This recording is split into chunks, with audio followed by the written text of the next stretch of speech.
Hello everyone. Today we are going to study the causes of loss of vision.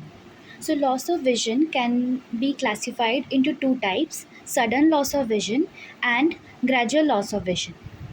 In sudden loss of vision and in gradual loss of vision, we have two categories. It can be either painful or it can be painless. So there can be sudden painful loss of vision or sudden painless loss of vision. Or it can be gradual painless loss of vision or gradual painful loss of vision. So first coming to sudden painful loss of vision. Whenever we think that there is a painful sudden loss of vision, the first thing which comes in our mind is the trauma. So in the sudden painful loss of vision, the first thing we have is trauma. It can be either mechanical trauma or it can be chemical trauma. So, chemical injuries to the eyeball or mechanical injuries to the eyeball. The second cause, we can remember it by the word acute. So, both the causes have acute in them. So, it can be either acute iridocyclitis or acute congestive glaucoma.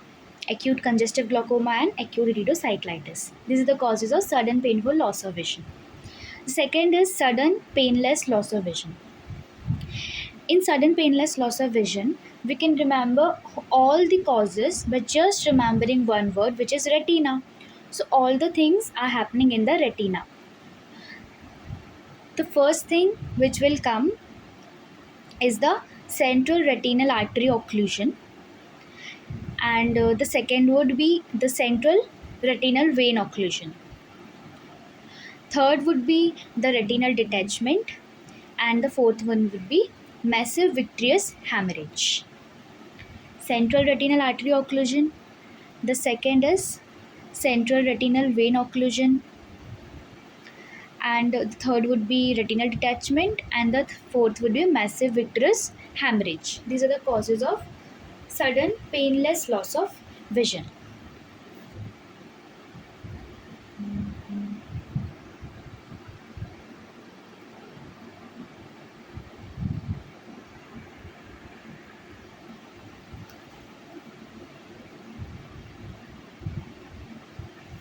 Now coming to the gradual painful and painless loss of vision.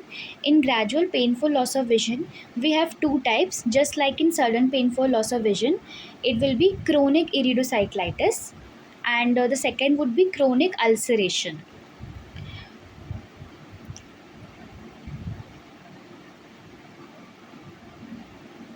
In the second one, which is gradual painless loss of vision, this is very common. So the causes would be, the first one which is very common is the refractive errors, like the myopia and the hypermetropia. The second would be the cataract, diabetic cataract or senile cataract. These are the causes. The third would be the retinopathy. It can be either diabetic retinopathy or hypertensive retinopathy. The fourth one would be optic atrophy. Optic atrophy which is occurring slowly. The fourth one is the progressive pterygium. Pterygium is a subconjunctival tissue which grows over the cornea, and when it covers the pupillary area, it will lead to loss of vision. So these are the causes of